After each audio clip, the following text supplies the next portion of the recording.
பெண்களுக்கு எதிராக பேசிய ஆபாச பேச்சு அமைச்சர் பொன்முடியை கண்டித்து கோவை செஞ்சிலுவை சங்கம் அருகே அதிமுக மகளிரணி சார்பில் கண்டன ஆர்ப்பாட்டம் நடைபெற்றது.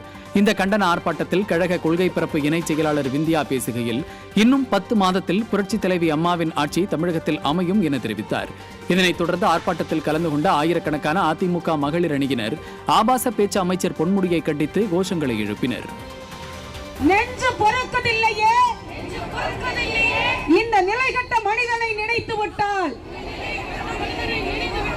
நெஞ்சு பொறுக்கவில்லையே. பொன்முடியே, சந்தி சிரிக்குது, சந்தி சிரிக்குது, சந்தி சிரிக்குது, சந்தி சிரிக்குது.